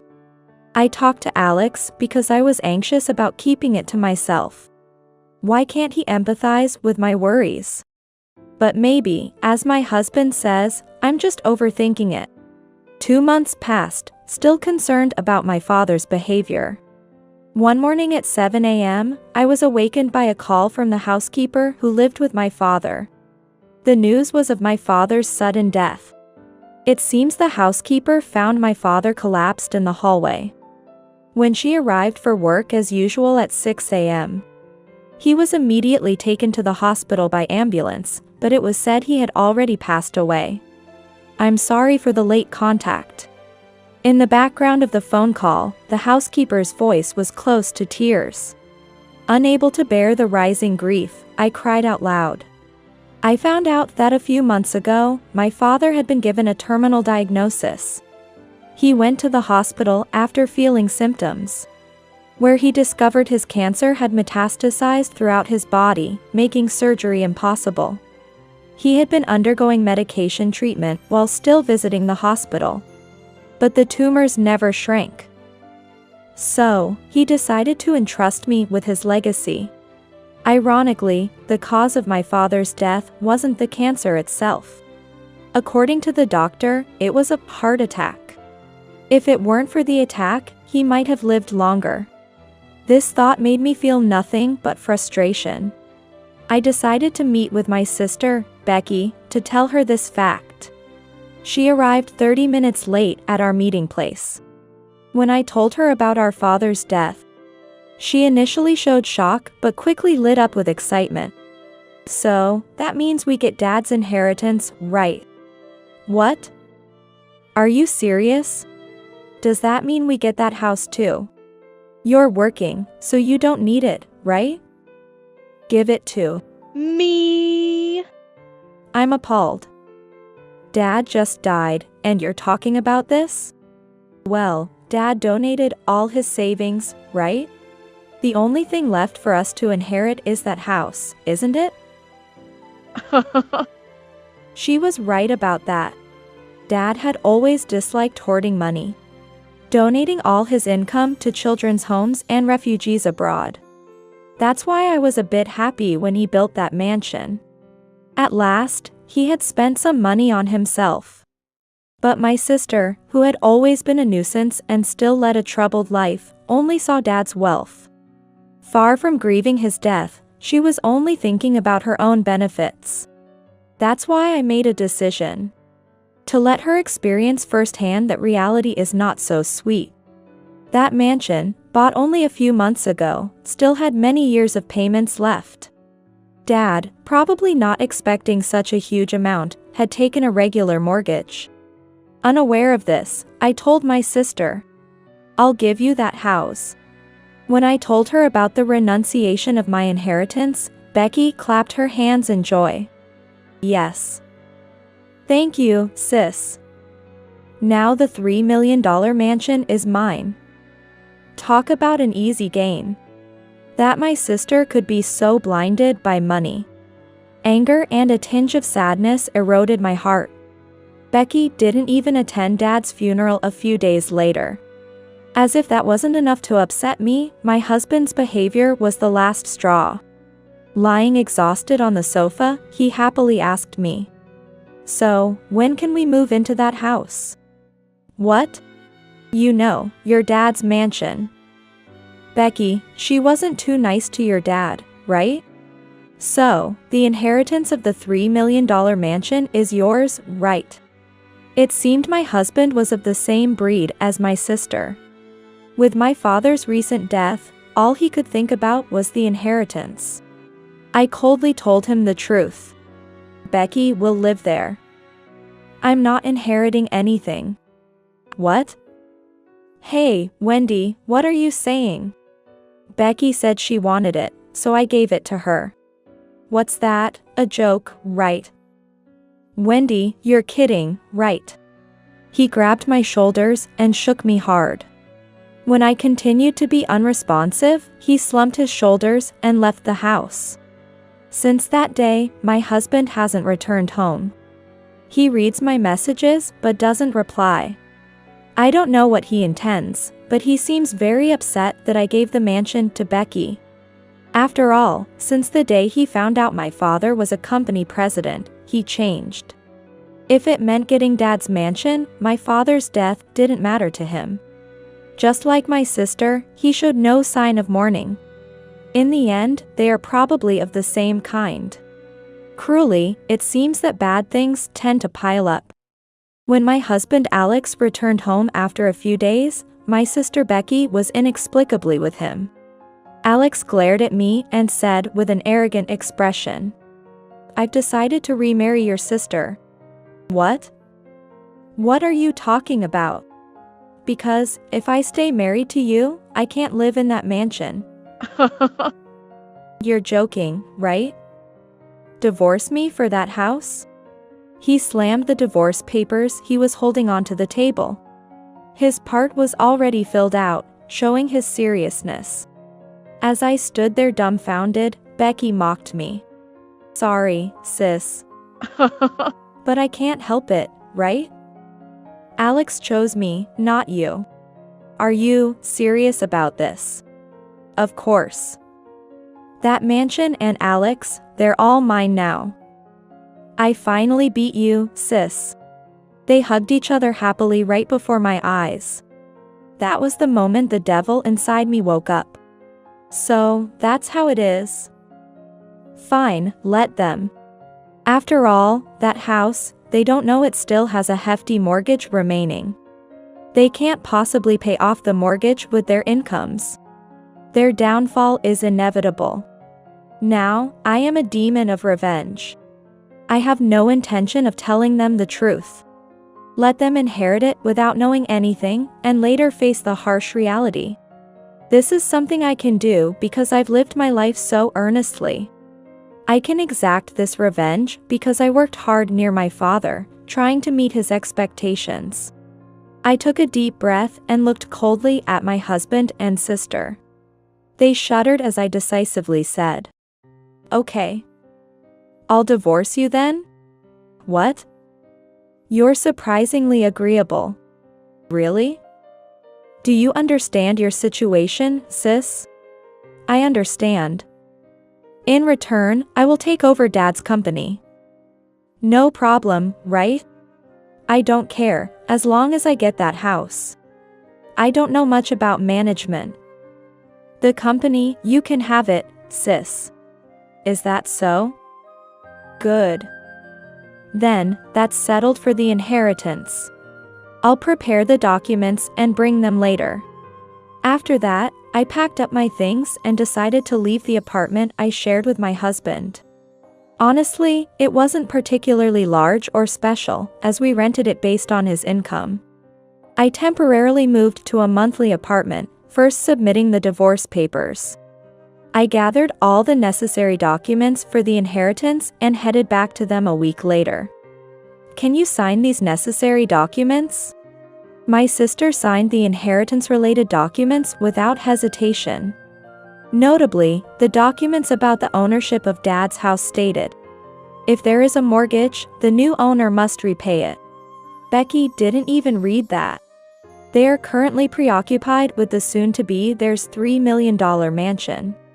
Rational action is beyond them now. Hell awaits them for their rash actions. I suppressed my emerging laughter and left them behind. 1 month later. The call that rang on my smartphone while I was working in the president's office was none other than my ex-husband, Alex. He's finally realized. With a casual mindset, I answered the phone. Hello? Hey, Wendy. What the hell is this? What's wrong? You seem so panicked. Could it be you're struggling to pay the mortgage? So you knew everything, didn't you? You knew and still let Becky inherit that house, right? Of course. It's naive to think about inheriting the estate without grieving Dad's death. What? Don't mess with me. I have nothing to do with this. Fix it. Nothing to do with it. I felt a vein in my head burst with his words. Before I knew it, I was yelling louder than ever. Don't joke with me. You're just like Becky. Did you ever grieve when Dad died? Did you ever comfort me? All you thought about was that house. You immediately asked when we could live there, didn't you? I haven't forgotten. No, it's not like that. I didn't mean to. Then what? Am I supposed to believe a scumbag who divorces me for a $3 million mansion? And marries my sister? That's not what a normal person does. You and Becky are just vile. The worst kind of people who'll do anything for money. Calm down, Wendy. How can I be calm? I don't care if you both go to hell. Suffer for your actions for the rest of your life. But... Wendy, wait. I cut off his voice by hanging up the phone. To ensure I never interact with them again, I blocked both their numbers. Later, as expected, they couldn't pay the loan and had to let go of Dad's mansion. Although it found a buyer, the sale left them with a $500,000 deficit. This means that now, those two, or more precisely, my sister Becky, are saddled with a debt of $500,000. However, since Alex also signed as a co-signer during the change of the house's ownership, it effectively became a debt for both of them. They'll likely spend their entire lives repaying this debt. But I won't sympathize. This is the rightful punishment for their disregard of Dad. As for me, I will continue to protect the company Dad built. Hopefully, one day in heaven, I'll tell Dad, I protected the company. Hearing "well done" from Dad in heaven is my current dream.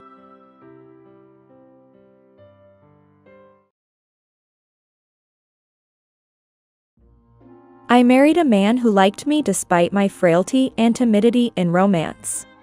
I thought we were enjoying our married life, but while I was hospitalized, my husband found a beautiful woman who was a divorcee.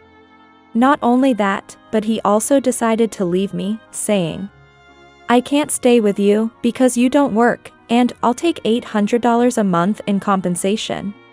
So, he coldly moved forward with the divorce. My name is Michelle. I work quietly as an office worker in a real estate company. I never had a particular interest in real estate or a knack for office work. In fact, I've been physically weak since childhood, often experiencing breathing difficulties due to internal organ issues. While not life-threatening, it meant I spent time in the hospital once or twice a year. There were concerns about my ability to work as an adult, especially with recommendations to avoid strenuous activities. However, on my parents' advice, I found that I could manage office work. Despite occasional hospitalizations, I've been doing well in my current job, with understanding colleagues. I met my husband, Tony, at a social gathering similar to a group blind date, which was organized by a friend. Honestly, I was hesitant about romance because I thought my frailty would be a burden to anyone I dated. This led to a long period without a boyfriend, and before I knew it, I had passed the age of 30. My friend, considering my situation, encouraged me by saying, "You should find a man who understands you, Michelle. It's not like your condition severely affects your daily life, let's be positive." So, she invited me to join them. At the event, I felt things wouldn't work out. There were 3 men, one of whom I found nice, but he seemed interested in another woman. I knew I wasn't particularly attractive, and the other women there seemed prettier. I had resigned myself to not finding anyone there, but Tony, who later became my husband, actively approached me. He was considerate, offering me soft drinks as I didn't drink much. But listening to him, I realized he was the last person I wanted to get close to. I want to marry someone who matches me. My ideal is marrying a top actress. Hearing such things made it clear to me that Tony and I were not a good match. His overconfidence made me wonder where it came from, and even caused me to feel a sense of aversion. However, despite that, he continued to engage with me. He asked, "What type of guy do you like, Michelle? And do you have any desire to get married? Because I'm really looking to get married soon." He kept talking to me, seemingly eager and persistent. I thought he was frivolous, but we exchanged contacts, though I doubted anything would come of it. Surprisingly, Tony frequently contacted me, even asking me out. Gradually, my feelings for him grew. However, I was still anxious. Why would a man with high ideals and a frivolous nature be interested in someone like me? I had mentioned to him about my frail health, and when I shared this with a friend, they said, "Guys often want to appear strong and impressive at first. That's probably why he said those things." They added, "Despite all that, he seems to really like you, Michelle." That's what they told me. Believing this, I changed my mind about Tony, and we grew closer, eventually marrying. Our first year of marriage felt truly happy. We started living together in a spacious and affordable apartment that I had found. Interestingly, my episodes almost ceased to occur, and I never had to be hospitalized while I was with Tony. Perhaps the fulfillment I felt being with him helped improve my health. Tony was considerate towards me, and I felt confident enough to say that marrying him was the right decision. However, after a year, I started noticing changes. Tony's attitude towards me shifted. Though I have a weak constitution, I managed to do basic housework. I always prepared meals, and Tony used to say they were delicious, which made me happy. But gradually, he stopped saying such things and even started to complain about my cooking. "Michelle, isn't the soup a bit bland today? I wasn't really in the mood for meat today. I admit that I'm not particularly good at cooking, so making the exact same taste every day is challenging." But until now, he had never complained. Moreover, I can't know what Tony wants to eat unless he tells me. I was honestly shocked when he said he wasn't in the mood for something. Nevertheless, I loved Tony and wanted to meet his expectations. However, his attitude towards me only worsened. When he came home from work, he used to greet me cheerfully with, "I'm home. Worked hard today." But he stopped doing that and instead said things like, I'm tired. I want to do something fun," showing no interest or enthusiasm. Our habit of going out on days off, which used to be almost a certainty, also vanished. When I suggested, "Shall we go somewhere on our next day off?" or "You seem tired, let's go somewhere relaxing," he would yawn and coldly reply, I'm too tired to go anywhere. If you want to go, go by yourself." As his behavior increasingly seemed strange, I began to feel my health deteriorating again. It's as if my body was reflecting my growing anxiety and unease. The more anxious I became, the more it affected my health. Then, Tony started coming home late from work and on his days off. Even though he said he wanted to rest, he would leave saying, A friend invited me for a drink, I'll be back soon, disregarding me entirely. This behavior went beyond just being odd, it started to breed distrust in me. Simultaneously, my physical condition began to resemble the times I had episodes in the past. If this continued, I would end up hospitalized again. Hospital stays usually last about 2 weeks, something I'd rather avoid. So, I wanted to talk to Tony about our situation. One day, when he returned from an errand, I asked him honestly, "Hey, you've been acting strange, haven't you? You're cold towards me. Have you started to dislike me? If you have something to say it. Otherwise, I'll go crazy." But he, perhaps drunk, blatantly spoke his true feelings to me. "I'm not doing anything weird. I haven't started to hate you, but I don't love you anymore. Are you misunderstanding something? I dated you and even married you, you know. Besides, your income is low. I'm just stressed because there's nothing fun to do." He spoke in a detached manner. His clear and blunt words left me speechless, causing deep emotional hurt. The anger and sadness that followed were overwhelming. It was as if he didn't care about me anymore. Essentially, he had reluctantly dated and married me. This reminded me of when we first met. At the mixer, I realized he had his sights on another woman. When she showed interest in another man, he turned to me, the one left over. I thought his eagerness to marry was genuine and that I was the only viable option for him at that time. My fears about him being frivolous and not serious about someone like me were confirmed. As these thoughts raced through my mind, my health worsened. There was one thing I wanted to correct in Tony's words, but I no longer felt the need or the desire to say it. Not wanting Tony's care, I called my workplace to inform them of my impending episode and took a taxi to the hospital. After a 2-week stay, I returned home, still uncertain about how to proceed with Tony. But upon my return, he said something completely unexpected. "Oh, you're back? Did you get some rest?" Man, I was surprised. I knew you were weak, but I didn't expect you to be hospitalized. His way of speaking showed no concern for me at all.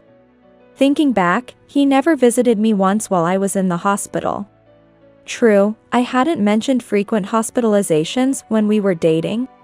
And this was my first hospitalization since we had been together. Maybe that's why he reacted this way, but his shocking statements were yet to come. But taking it easy in the hospital, that's a nice life, huh? Earning so little and still taking time off. Naturally, your income will decrease. I don't want to continue this boring life anymore, I'm done. A wife who doesn't work is worthless. Let's get a divorce. Tony said this without any remorse. I was dumbstruck by his sudden declaration. Then, he added, "Actually, I decided something while you were in the hospital. I've decided to marry this woman." He showed me a photo on his smartphone of a very beautiful woman. His new girlfriend. It confirmed what I always knew, he likes beautiful women. This woman is my childhood friend. I was surprised at how beautiful she's become when we met by chance recently. He grinned as he explained this to me. Moreover, regarding our separation, he said, "The reason for the divorce is your fault. I'm the victim because I have a wife who doesn't work. So, you should pay me compensation of $800 a month. It's your punishment for using me for so long." He expected me to pay despite thinking my income was low. And him, the victim? How twisted could his thinking be? I was shocked to face such a situation soon after returning from the hospital. But I quickly regained my composure and honestly thought, this means I can separate from him right away. Deep down, I had already reached this conclusion. It's best to part ways with him. But divorcing so soon after getting married? Surprisingly, I was conscious of what others would think. However, his current behavior was a wake-up call. I decided to accept his demands. So, I took out the divorce papers I had prepared earlier, signed my name, and handed them to him. Alright, if you have a new fiancé, I understand. Here, the divorce papers. Sign them quickly. He looked surprised for once and said, "Oh, that was quick. Sometimes you do think. Now we can get divorced." He signed the papers, grinning, and handed them back to me, saying, "Don't forget about the compensation. Start transferring it by the end of this month." Then he went back to his room. He must have been surprised. He didn't expect me to comply so easily. But I had been contemplating divorce anyway. It was just a matter of time. However, I hadn't accepted everything he said. Compensation? That's another story, which he'll realize later. A week or so after moving out of the house I shared with Tony, my health was stable. And I was going about my daily life. After work one day, I checked my phone and saw over 200 missed calls from an unknown number. What? Over 200 missed calls. When I opened the history, Tony's name was listed repeatedly. Seeing this, I couldn't help but feel relieved. Because I knew why he had been calling. When I called him back, his panic was obvious. He said, "Hey, I got a demand for $50,000 in compensation." That's too much, don't you think? But how could he not understand without an explanation? Well, you were cheating on me with your fiancé while we were married, right? Was her name Hillary Johnson? She's really beautiful, isn't she? He was flustered when I mentioned her name. What are you talking about? More importantly, how do you know her name? The answer was simple. Why do I know? Because I hired a detective. Your actions were obviously suspicious, so I decided to ask for a little help. They contacted me right away saying it was a definite case. They even showed me proof photos. According to the latest information, you had her stay over at our house just 3 days ago, right? By the way, I filed for divorce the day before yesterday. So we were still married 3 days ago. Telling him this, he looked like he was about to explode. He had demanded compensation from me, but this was why I refused to accept that part. Detectives are amazing, but they sure cost a lot of money. When I mentioned that, he nervously asked, "That's true. But you don't have that kind of money, do you?" But that was just his misconception. Indeed, my salary as an office worker wasn't significant. But now, I'm ready to reveal the truth I wanted to counter when he called me low income. But, you know, I do have about $400,000 in rental income. The reason being, my father is the president of the real estate company I work for. The company, passed down from my great-grandfather, owns roughly 100 buildings and apartments. My father put several of those properties in my name. Perhaps that's his way of showing love. So, the rent from those properties goes into my account. However, he always told me to do my best in my office job. Tony always assumed I was just a weak, low-income office worker. But he was quite shocked to learn the truth. Seriously. You should have said that earlier. He realized he had let go of a big fish. If he had treasured me, he could have had a lot of fun. But his misfortune didn't end there. So, the apartment you're living in now is actually mine. I just picked it because it was vacant. That's why there was no rent. But, if you continue living there, the rent is $2,000 a month. Looks like your entire monthly salary is going to be gone. He always claimed I was low income, but his salary wasn't great either. That's why I chose one of my properties for him. Now, it might be too late to tell him. And then, another tragedy struck him. The beautiful fiancée, Hillary, apparently got to know the truth. It seems she was being claimed for compensation as his affair partner. And naturally, the engagement was called off, and she disappeared from Tony's life. Tony, having spent his meager salary and even borrowed money to impress Hillary, ended up with nothing in the end. It's a result of his arrogance and lack of effort, thinking he could land a big catch without trying. As a result, Tony lost his wife, his home, and his new fiancée in an instant. All that remained was his considerable debt. Finally, he said to me, "Hey, let's give it another try. You're the one for me, after all."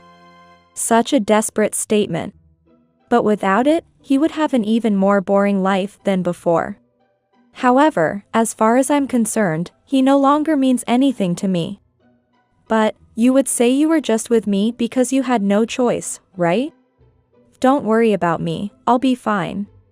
I replied casually and decided to end the call. His calls continued, but they were so annoying that I blocked his number. Since then, he has been evicted from the apartment and lives in a shabby place, struggling with debt. He works from morning till night, but another hardship hit him. Hillary's acquaintances, tough-looking guys, found out where he lived and started threatening him. "You're going to pay the compensation she's being charged with, too." While their methods are forceful, what they say isn't unreasonable. After all, Hillary was deceived. Thus, Tony's debt only grew. Now he's so dispirited that no one wants anything to do with him. As for me, I'm in good health, free from major stress. The episodes have stopped, too. Overcoming this huge obstacle has perhaps made me mentally stronger. My office work no longer suffers, and my parents are happy. Now, I focus on not stressing myself and being honest with my feelings. When asked about my next relationship, I think I'll stay away from it for a while. Work has become enjoyable, and I find it fulfilling. Before thinking about romance, I plan to travel. Something I couldn't do before due to my health concerns.